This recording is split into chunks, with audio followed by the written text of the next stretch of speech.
दोस्तों नमस्कार। एक बार फिर से एमपीपीएससी प्रीलिम्स टेस्ट डिस्कशन में आपका स्वागत है। देखिए 25 प्रश्नों को हमने जो है कवर कर लिया था। आज अपना 26वां प्रश्न आपदा न्यूनीकरण एवं प्रबंधन के घटक है। ठीक है, तो आपदा न्यूनीकरण और प्रबंधन के घटक कौन कौन से हैं आपको बताना है। प्रकोप का विश्लेषण, सुभेद्यता का विश्लेषण, जोखिम विश्लेषण और उपरोक्त सभी। ठीक है, अब इस प्रश्न से आपको क्या सीखने को मिलता है। तो जैसे हमने पहला ऑप्शन देखा प्रकोप विश्लेषण, तो एक ही ऑप्शन को देख के हमको नहीं लगा देना है कि हाँ ये तो सही है, घटक है।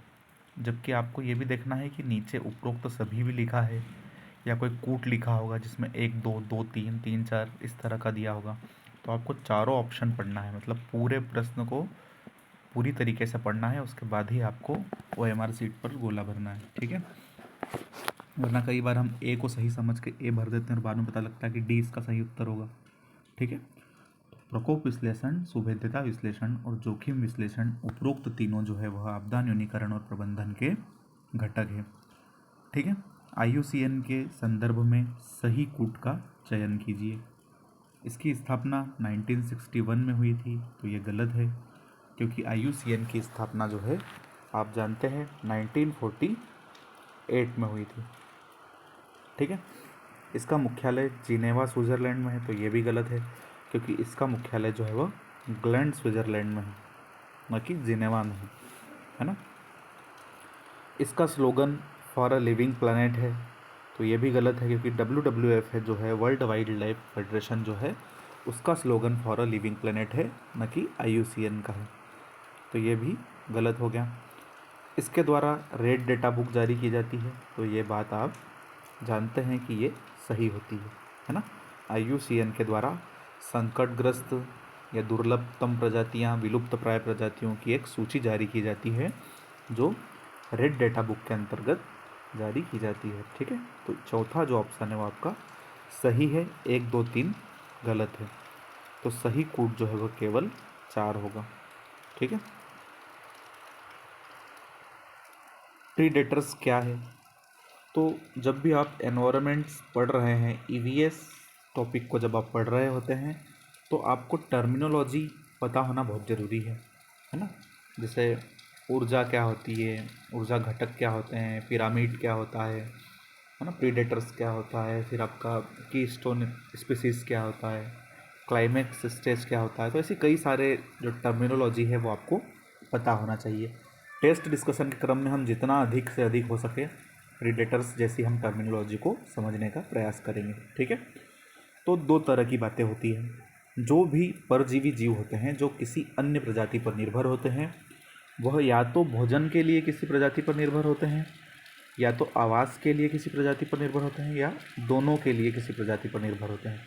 ठीक है, लेकिन प्रीडेटर्स जिसे हम कहते हैं वह केवल भोजन के लिए दूसरों जीवों पर निर्भर होते हैं। ठीक है, तो ए ऑप्शन तो गलत हो जाएगा क्योंकि इसमें दोनों दिया गया है, और बी ऑप्शन जो है आपका केवल भोजन के लिए दिया गया है, तो ये आपका सही हो जाएगा।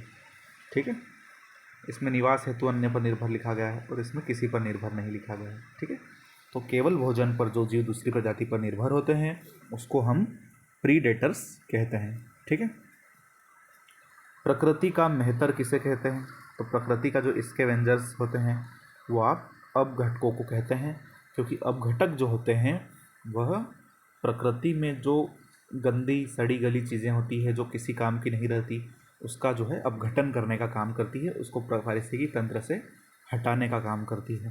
तो अपघटक जो प्रजाति होती है वह प्रकृति का स्कैवेंजर कही जाती है।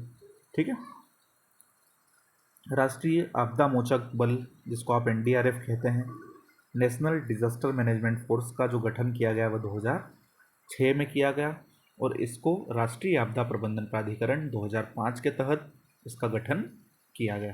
ठीक है, आपदा प्रबंधन अधिनियम 2005 के तहत 2006 में NDRF का गठन किया गया। ठीक है, राष्ट्रीय वायु गुणवत्ता सूचकांक में कौन सा प्रदूषक तत्व शामिल नहीं है ना।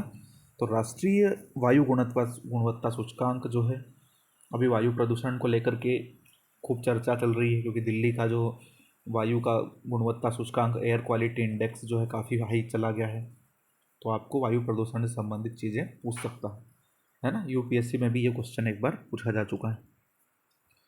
तो वायु गुणवत्ता सूचकांक में कुल 8 प्रदूषक तत्व शामिल किए गए हैं। कौन कौन से? PM2.5, PM10, अमोनिया, ओजोन, है ना, carbon monoxide, nitrogen dioxide, sulphur dioxide तथा लेड जो है।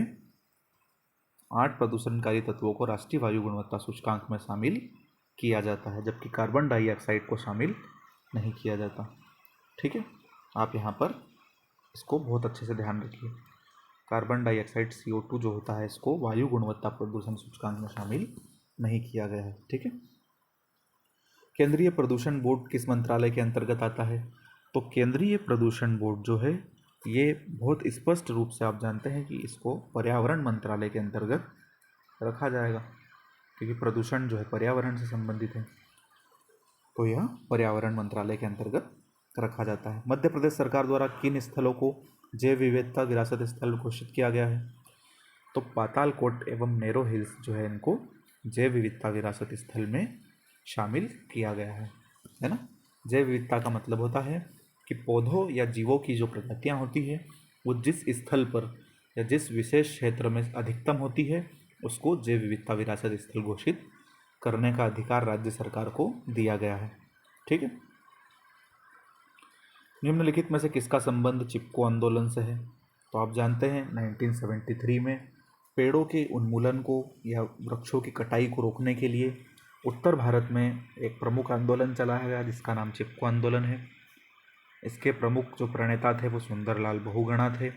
गोरा देवी भी इनके सहयोगी थी और चंडी प्रसाद भट्ट भी इस आंदोलन में सहयोगी थे। लेकिन पांडुरंग हेगड़े नाम के जो व्यक्ति है, यह दक्षिण भारत का जो वृक्षारोपण आंदोलन था या पेड़ बचाओ आंदोलन था, उसको एपिको आंदोलन कहा जाता था, उससे संबंधित थे पांडुरंग हेगड़े। ठीक है। तो चिपको आंदोलन से जो संबंधित थे वो 1, 2 और 3 थे। ठीक है। भारत सरकार द्वारा बजट 2023-24 के अंतर्गत मिलेट को बढ़ावा देने के लिए किस योजना की शुरुआत की गई है ना। तो मिलेट को बढ़ावा देने के लिए बजट में श्री अन्न नाम की योजना को शुरू किया गया है ना। श्री अन्न कहा गया है इसको। जैव विविधता के संबंध में सत्य विकल्प का चयन कीजिए। तो बायोडाइवर्सिटी से रिलेटेड आपको जो ट्रू फैक्ट है उसके बारे में आपको बताना है ना। तो भूमध्य रेखा की ओर जाने पर घटती है।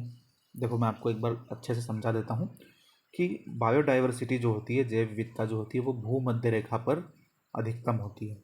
क्यों अधिकतम होती है? क्योंकि यहाँ पर जो होती है जीवों के अनुकूल दशाएं विद्यमान होती है, जैसे सदाबहार वन हो गए, क्योंकि यहाँ पर टेम्परेचर अधिक होता है, वर्ष भर यहाँ पर सूर्य की आपूर्ति होती है, तो सूर्य की सीधी किरणों की आपूर्ति होने की वजह से जीवों के अनुकूल दशाएं यहाँ पर पाई जाती है। वर्षा भी अधिकतम होती है, यहाँ पर खाद्य पदार्थों की भी जो है अनुकूलता पाई जाती है। तो जैव विविधता जो होती है, बायोडाइवर्सिटी जो होती है, वो भूमध्य रेखा के आसपास के क्षेत्र में अधिकतम पाई जाती है। तो जब आप भूमध्य रेखा की तरफ आते हैं तो जैव विविधता हमेशा बढ़ेगी और इससे दूर जाएंगे तो जैव विविधता हमेशा कम होगी। ये आप ध्यान रखिए, इससे आप पूरा कवर कर लेंगे। ठीक है। तो भूमध्य रेखा की ओर जाने पर घटती है तो गलत।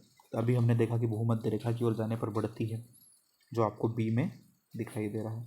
संपूर्ण पृथ्वी पर एक समान होती है, ये भी गलत है। और ध्रुवों की तरफ बढ़ती है, ये भी गलत है। ठीक है। किसी एक समुदाय या पारिस्थितिकी तंत्र में प्रजातियों की कुल संख्या को बताने वाली जैव विविधता का मापन की विधि कौन सी होती है? तो प्रजातियों की कुल संख्या को बताने वाली जो मापन की विधि होती है उसको अल्फा विविधता कहा जाता है। अब यहाँ पर आप ये बात भी समझ लीजिए, जैव विविधता मापन की 3 विधियाँ होती है। एक होती है अल्फा विविधता विधि, बीटा विविधता विधि और गामा विविधता विधि। ठीक है। अल्फा विविधता का मतलब होता है कि किसी एक प्रजाति की संख्या का मापन करना। जैसे एक ही प्रजाति का दूसरी प्रजाति की जो है, एक ही प्रजाति के जीवों का उसी प्रजाति के दूसरे जीवों से अंतर जो होता है उसको हम अल्फा विविधता के अंतर्गत रखते हैं। जैसे मान लो कुत्ते की एक प्रजाति है तो कुत्ते की एक प्रजाति का उसी प्रजाति के दूसरे कुत्ते से भिन्न होना, जैसे मनुष्य का होता है कि हम सब लोग जो है, मान लो हम लोग मंगोलाइड है या निग्रो है, तो एक निग्रो का दूसरे निग्रो से जो अंतर होता है वो आपका अल्फा विविधता में आता है। बीटा विविधता किसे कहते हैं? तो प्रजातीय स्तर पर एक प्रजाति का दूसरी प्रजाति से जो अंतर होता है उसको बीटा विविधता के अंतर्गत रखते हैं। जैसे मंगोलाइड प्रजाति का निग्रो से अंतर होना, भूमध्य रेखीय प्रजाति का मंगोलाइड से अलग होना, तो प्रजातीय स्तर पर जो अंतर होता है उसको हम बीटा विविधता के अंतर्गत रखते हैं। और परितंत्र के स्तर पर जो अंतर होता है उसको हम गामा विविधता के अंतर्गत रखते हैं। जैसे मान लो ये एक पारिस्थितिकी तंत्र है, इसमें पेड़ पौधों की, स्तनधारियों की और अन्य प्रकार के जीवों की कई सारी प्रजातियां रह रही है, तो इस परितंत्र की अन्य परितंत्र के जो जीवों से विविधता है उसको हम गामा विविधता के अंतर्गत रखते हैं। ठीक है, आगे बात समझ में। प्रोजेक्ट टाइगर की शुरुआत कब की गई? तो प्रोजेक्ट टाइगर की जो शुरुआत की गई वो 1973 में की गई। ठीक है, टाइगर के प्रोटेक्शन के लिए प्रोजेक्ट टाइगर शुरू किया गया 1973 में। एनजीटी के पास निम्नलिखित कानूनों में से कौन से कानूनों के तहत जो है सुगमता का अधिकार है? ठीक है, मतलब उस पर आपको एक्शन लेने का अधिकार है। तो कौन कौन से ऐसे कानून हैं जिसके तहत एनजीटी को एक्शन लेने का अधिकार है ना? तो जल प्रदूषण नियंत्रण अधिनियम 1974, वन संरक्षण अधिनियम और पर्यावरण संरक्षण अधिनियम के तहत है, लेकिन वन्य जीव संरक्षण अधिनियम 1972 के तहत इसको अधिकार नहीं है। ठीक है, तो 1, 2, 3 जो है इसका उत्तर सही होगा। कुल 7 प्रकार के कानून हैं जिसके तहत एनजीटी को जो है सुनवाई का अधिकार है। कौन कौन से? तो 3 तो आपने देख लिए हैं। जल प्रदूषण निवारण अधिनियम, जल प्रदूषण निवारण उपकर अधिनियम, वन संरक्षण अधिनियम, वायु प्रदूषण नियंत्रण निवारण अधिनियम, पर्यावरण संरक्षण अधिनियम, सार्वजनिक देयता बीमा अधिनियम और जैव विविधता अधिनियम 2002 के तहत एनजीटी को सुनवाई का अधिकार है। मतलब ये जो अधिनियम है ये एनजीटी के दायरे में रखे जाते हैं। ठीक है, अब सूची 1 को सूची 2 से सुमेलित करना है ना? तो आपको बताना है कि संकेतक प्रजाति क्या होती है, क्लाइमेक्स क्या होती है, कीस्टोन क्या होती है और आधार प्रजाति क्या होती है ना? संकेतक प्रजाति का अर्थ होता है कि जो किसी प्रकार के संकेत देती है हमको, जैसे लाइकेन हो गया, तो लाइकेन वायु प्रदूषण का संकेत देती है। तो संकेतक के अंतर्गत हम ऐसा कह सकते हैं कि जो पर्यावरण के प्रति संवेदनशील होती है उसको हम संकेतक प्रजाति कहते हैं। क्लाइमेक्स प्रजाति जो होती है वह अनुक्रमण के अंतिम चरण के जो जीव होते हैं वह क्लाइमेक्स होती है। देखो, जो सक्सेशन होता है मतलब परितंत्र में किसी जीव का जो अनुकूलन करने की क्षमता होती है उसकी जो लास्ट स्टेज होती है उसको हम क्लाइमेक्स स्टेज कहते हैं। मतलब अब ये जीव जो है वह इस परितंत्र में लंबे समय तक मौजूद रह सकता है। ठीक है, इसने अपने आप को अनुकूल कर लिया है। कीस्टोन का मतलब होता है कि परितंत्र में या पारिस्थितिकी तंत्र में जो अत्यधिक प्रभावी प्रजाति होती है उसको कीस्टोन प्रजाति कहते हैं। ठीक है, जैसे मान लीजिए कोई ऐसी प्रजाति होती है जो प्रत्यक्ष या अप्रत्यक्ष रूप से कई सारे जीवों की जो है वो आधार प्रदान करती है। जैसे समुद्री पारिस्थितिकी तंत्र में आप मूंगा इसको देख सकते हैं, प्रवाल व्यक्तियों को देख सकते हैं, वो कई सारे जीवों को अपने यहाँ आवास प्रदान करती है, भोजन प्रदान करती है और कई अन्य प्रजातियों को प्रत्यक्ष या अप्रत्यक्ष रूप से फलने फूलने के लिए अनुकूल स्थितियाँ प्रदान करती है। ठीक है, तो जो आपकी कीस्टोन स्पीसीज होती है वो अन्य प्रजातियों को बहुत स्तर पर प्रभावित करती है। और आधार मतलब बेस, जिसके आधार पर अन्य जो प्रजातियों को होती है उनका निर्माण और संरक्षण होता है। ठीक है, तो इसका जो सही उत्तर होगा वो होगा 1, 4, 2 और 3। ठीक है, जो आपको सी में दिख रहा है। खाद्य जाल में जो ऊर्जा का प्रवाह होता है वो कैसा होता है? तो खाद्य जाल में ऊर्जा का प्रवाह बहुमार्गी होता है। ठीक है, मतलब एक जैसा नहीं होता कि ये वाली जो प्रजाति है इसी प्रजाति से संबंधित होगी, ऐसा एक दिशीय नहीं होता, बल्कि एक प्रजाति जो है कहीं प्रजातियों से खाद्य के स्तर पर डिपेंडेंट हो सकती है। ठीक है, 42 किसे आमतौर पर वन कार्बन क्रेडिट के समतुल्य के रूप में स्वीकार किया जाता है? तो 1000 किलोग्राम कार्बन जो होता है वह 1 कार्बन क्रेडिट के समतुल्य माना जाता है। किगाली एग्रीमेंट का संबंध जो है वो आपका मॉन्ट्रियल प्रोटोकॉल से संबंधित है, जो ओजोन परत के क्षरण से संबंधित है। ठीक है। Rio+20 घोषणा पत्र, द फ्यूचर वी वांट इसका शीर्षक था। ये करंट अफेयर से रिलेटेड क्वेश्चन है ना। कार्बन फुटप्रिंट क्या है?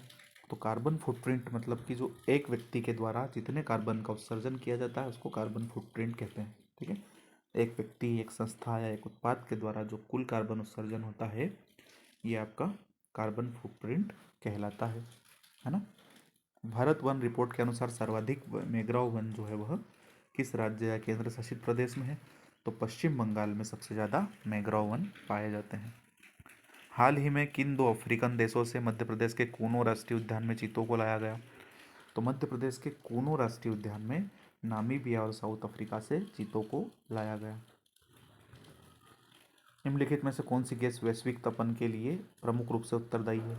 तो जो ग्रीन हाउस गैस होती है वो सबसे ज़्यादा कार्बन डाइऑक्साइड है। ठीक है। जबकि वायु गुणवत्ता सूचकांक में इसको शामिल नहीं किया गया है, लेकिन ग्रीन हाउस गैसों के उत्सर्जन में सबसे ज़्यादा कार्बन डाइऑक्साइड उत्तरदायी होती है ना। पारिस्थितिकी पिरामिड कितने प्रकार के होते हैं? तो ये भी मैं आपको समझा देता हूँ। पारिस्थितिकी पिरामिड जो होते हैं वह 3 प्रकार के होते हैं। एक होते हैं संख्या का पिरामिड, एक होता है ऊर्जा का पिरामिड, है ना, और एक जो होता है वह आपका संख्या का पिरामिड, ऊर्जा का पिरामिड, और एक होता है आपका जो है वह जैव भार का पिरामिड। ठीक है। जैव भार का मतलब होता है कि बायोमास। तो संख्या का पिरामिड जो होता है उल्टा और सीधा दोनों हो सकता है, मतलब प्राथमिक स्तर से तृतीयक स्तर पर ऐसा भी हो सकता है और ऐसा भी हो सकता है ना। और ऊर्जा का पिरामिड जो होगा वो हमेशा सीधा होगा।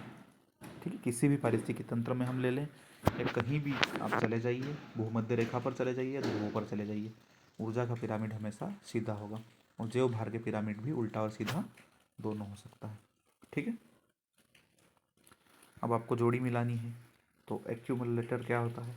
तो एक्यूमुलेटर जो होता है वह आपका विद्युत ऊर्जा को संचित करने वाला यंत्र होता है। डायनेमो जो होता है यांत्रिक ऊर्जा को विद्युत ऊर्जा में बदलता है, और जनरेटर विद्युत को यांत्रिक में बदलता है। ठीक है। ईईजी क्या होता है? तो ईईजी जो होता है मस्तिष्क के विभव मापने वाला यंत्र होता है, और गायरोस्कोप जो होता है घूमती हुई वस्तु की गति को ज्ञात करता है ना। तो आप अब जोड़ी देख लीजिए, 2, 3, 1 और 4, 20 का सही उत्तर होगा। ठीक है। Thank you.